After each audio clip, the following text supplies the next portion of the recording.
Hey everybody, Nerd and Nyla's back with another review, and now we're back to anime. Woo! And, excuse me, just like the hint I gave, I think it was a couple weeks ago. Yes. This involves a bar.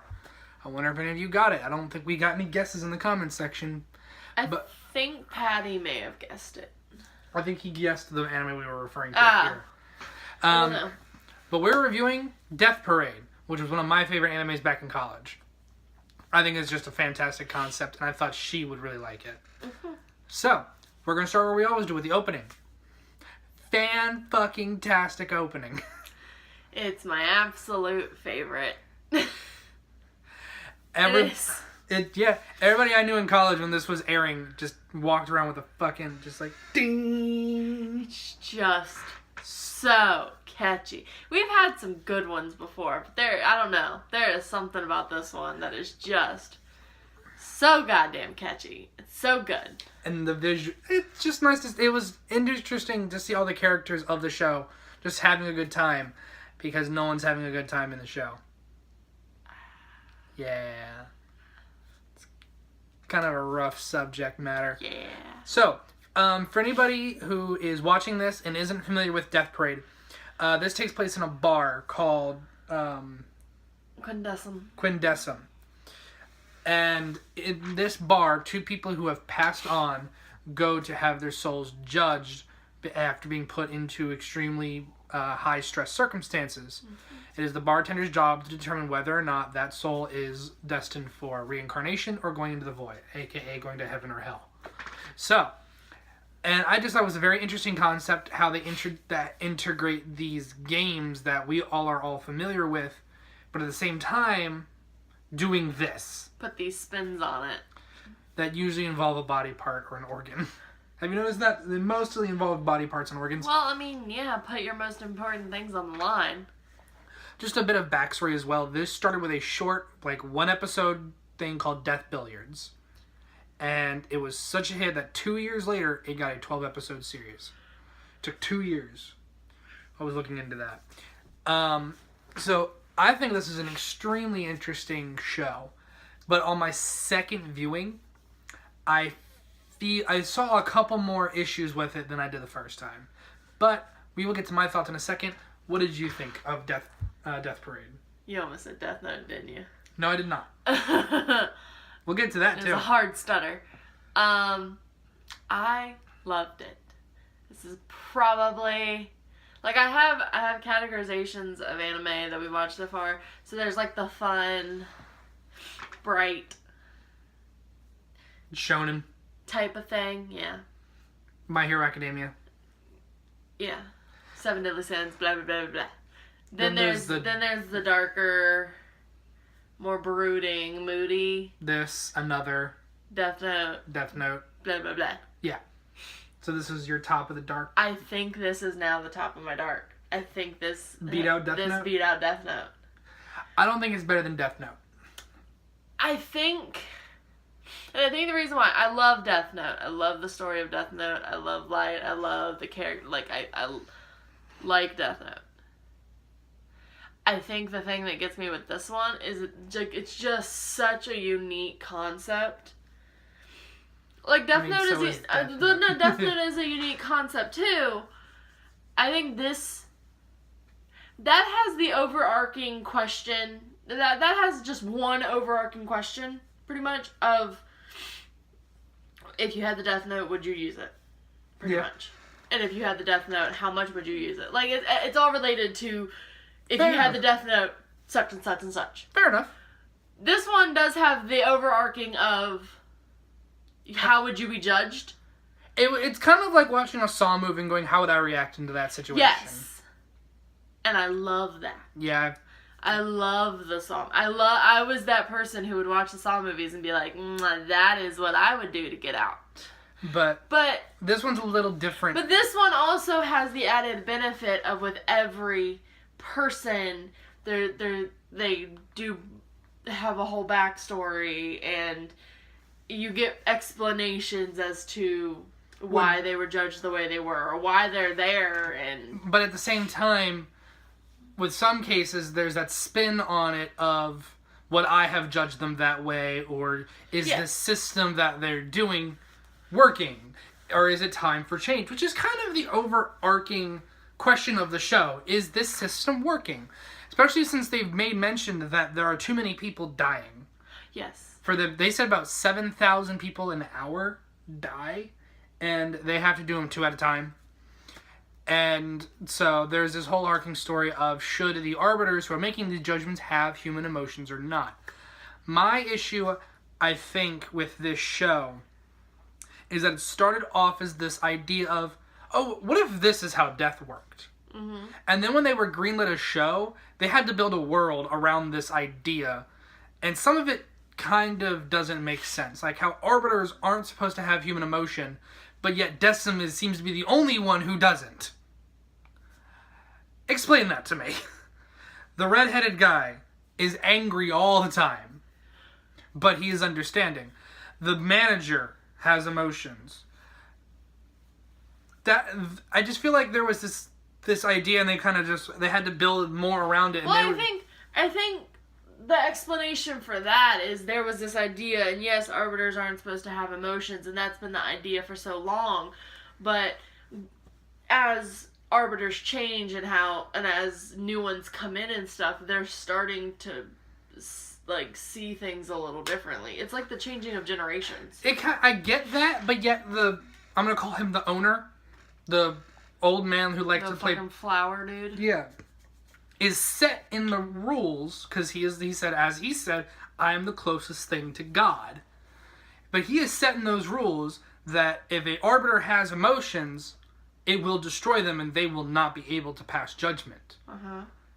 But again, yet other ones are showing signs of emotion, including the manager. Well, he also seems like he is not 100% doing... He's not 100% at the wheel? Well, yeah. I get that, but it's kind of like the store owner. It's not the owner's job to do everything. That's up to the manager to manage the thing. But we weren't given I think this world wasn't built enough for the creators to fill in some of these, as I would see it, a plot hole. Because rule number 1, arbiters can't. It's like rule number 2. I think arbiters cannot have human emotion. Rule number 1 is arbiters cannot quit making judgments. I don't know. I didn't mind that so much because I think it helped that it didn't come up until True. Towards the end of the season. Yeah, I'll give you that. That was just one thing that kind of kept irking at me. And I love how the guy gets on Decim for keeping a human around, yet he does the same thing. But I think, now that I think about it, it was probably less of he wanted her around and more of she was stubborn. Yeah. And had to trick her and to put her in the void. Yeah. But... that was a weird... Also, I want that pool table. Line. The one the manager and the owner play with, I want that pool table. With the planet. Yeah, that was... And did you notice when the planets go in the pockets, they go back into the solar system? Yeah. I thought that was fucking cool. Yeah. That was still cool. Again, it just felt like there was more they had to build to this world that they may not have thought completely through. Who the fuck's the elevator guy? What's his story? We probably would have gotten his story if they had had a second season. But as I researched it, I don't think the creators want to do a second season for fear of... ruining what they already have. Yeah, tarnishing what they made, and also they're also worried about it not be as popular because of the dark subject matter, which back in 2015, maybe. In 2018... no, that's not an excuse. Of course, Japan is different than America, so... It's not an excuse. I thought this was a very well done show. The animation is fantastic. The art style is beautiful. It's so good. None of the characters are forgettable. Even the ones that barely appear are memorable for one reason or another. I think this honestly is one of the few ones where I remember the majority of what happens. Fair enough. Like a lot of them, you will bring stuff up and I'll be like, oh yeah, that happened. Well, I can't remember the last time we watched a 12-episode series. It's been a hot minute. It has. Like, the only thing that It was also very episodic. there were only a few things where I'm like, I don't quite remember what happened. But most of them, I was there. And there's not a lot of anime that I watch that, like, when we have to pause watching, I get the urge to watch again. And this was one of them where I was like, I want to go home and watch it again. I want to finish it. Glad to hear it. This is definitely one of those, I think, underappreciated anime. Because it never got that big. I think it was well received, but it never made leaps and bounds. I think Funimation dubbed it. But I never heard of it again, and they never made a second season, so. Sad. But I don't think it, at the same time. You don't think it needs it? I don't think it would have been the same. Especially since they got rid of What's-Her-Face. Who was the main character of the season. Oh, yeah. I forgot her name. Purple hair girl. I can't fucking say her name. I think it was like Chiaya or something. Purple hair? Yeah. Because they didn't say her name till like the last she has episode. black hair. Oh, it seemed purple. But with like a white streak. And it was a purple dress. She had a purple ice skating dress. Yeah. Okay. But yeah, because the entire story was revolved around them. Yeah. So I think that was just more of like a convenient way to wrap it up. I think they kind of knew that they may not be getting, or they may not be doing a second season. Possibly. I honestly, and again, I couldn't see myself watching another season of it with her not being there. And just being the mannequin in the corner. Yeah, that's a little weird. He's weird. Well, yeah. But then you end up... The reason why it wasn't so bothersome before, or so creepy before, because all the other mannequins were wearing, like, Victorian-style... And we also didn't know them. We got to know her, and we knew her whole story, and then she was just there. And it was a little weird. I'm glad we only had to go through, like, a minute of that. But, I thought it was cute. I thought it was nice. I mean, it was nice, but still a little weird. But I like Decim. Decim was cool.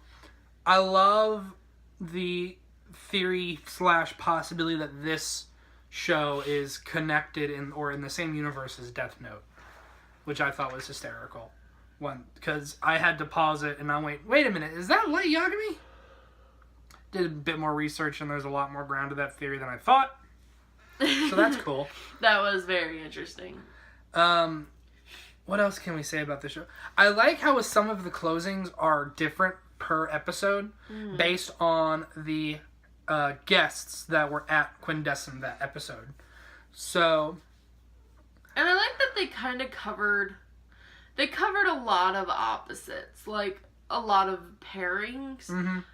Like, the husband and wife... God, that first episode is so strong. Such a good first episode. That they use it twice. God, That's another thing. Oh, yeah. I love how the entire second episode... Is the reverse. Is the first episode from a different point of view. I thought that was fantastic. Mm-hmm. And that also helps set the tone. Because the entire point of that episode is the wife goes to hell for cheating and possibly carrying somebody else's baby, and the husband gets to go to heaven, even though he's the one who tried to attack her. Out of rage. And at the same, and the girl brings up... because she, like, snapped at him and was like, you think I'd ever actually be in love with you? I married you for your money, blah, blah, blah. But the main character, she brings up the cheating could have been a one-time thing. She could have just been saying that to protect his feelings. Humans are... multidimensional. Yeah. It's not always black and white. It can sometimes be gray. And that's what starts off the whole humanity. Yeah, the whole thing of her saying the way they've been doing this is wrong because emotions that are come up from fear and anger doesn't necessarily reflect an entire person. Doesn't reflect their entire life. Mm-hmm. So it's definitely a show that makes you think. Yeah. Which I think is what they were going for from the very beginning. But I love, like, they have a husband and wife. They have, like, an older lady with a younger... They had the husband and wife. They had the, two college students. Yeah, who ended up, like... Going on a date. I love the bit at the end. So sweet. Will 5 minutes be sufficient? No! I was kidding. They have the pop star with the fan. They had the pop star with the fan. They had the brother with the cop, who they were both murderers. Oh my god, that was a hard one too. That was a rough episode. God. And then I think it was the old artist lady with with The figure skating girl. main girl, yeah. So good. Oh, no, I'm sorry. The TV mom and the nerd. Forgot about them. Yeah, TV Mom and Nerd. That one was was a also, hard one that to was do. a rough one to get through. That one was so hard. It's really hard. But this is a very, very good show. It's so If you haven't watched it, it's 12 episodes. It's real You quick. can get through it so fast. It's so good. So good, she's tired. Sorry, y'all, I'm sick. She has been sick all weekend. But But it's very good. It definitely. We keep comparing it to Death Note. It does have the Death Note vibes, but it's funner. I wouldn't compare it that much to Death Note. But Well, it gives you kind of some of those similar yeah. thoughts, and then they have that potential connection. And I think I don't know, they kind of look similar. I like the world. I just like the world. Yeah, the concept. And I like the artistic way that Yeah. they create the world. Like that whole I don't know what building it is, but the building that they go into where it's all nice and gardeny and the pool tables there. Oh, yeah, The main atrium thing. Mhm. That's cool. And then they go into that one room where the knowledge girl works now. And then they go in the one room That where looks cool. they go to there's another floor. There's another floor where all the information is received. There's another floor for each arbiter. I love how it's all split up, and I love that they do utilize going to different levels sometimes, different levels of the hotel sometimes. And I like And I love how the bar changes. yeah, depending on the arbiter. And each arbiter has their thing. There's a cat. Well, yeah, the one guy's got a cat, and he has the ability to manipulate bubbles and water, whereas Decim has strings and wires. But So, he has a cat. who He's is- got a hurt paw. I don't think he's got a hurt paw. Well, he's got a wrapped up I think that's purely cosmetic. wrist thing. But the cat's so stinking cute. Oh, I love it. You gave a cute guy a cat. Anyway, It's the best. good show. Definitely watch it if you haven't. If not, just listen to the theme song. Oh, you got. We don't usually listen to the theme song on any show we watch all the time, consistently. We just skip it because we're but gotta- this one, we did it for almost every episode. every single episode, and we were jamming out, having a good time. So fucking good. Next weekend, we're going back to Castlevania Season 2. Talk about that. She's going to get more of her sassy boo, Trevor. Yeah, sassy boo, Trevor. But as always, please like, subscribe, and share if you haven't. Follow us on all the things, including Instagram, Twitter, and Twitch at NerdInDenial226. But as always, thank you guys so much for joining. Leave a comment. We will read it and respond if appropriate. That was the word. Not every comment deserves a response. But No, but I like all of them regardless. Unless you're an asshole. don't be an Then asshole. I'll respond Don't be an asshole. and say don't be an asshole. But Until- we don't have assholes usually. But until then, we'll see you guys next time. Bye, everybody. Bye. Yeet.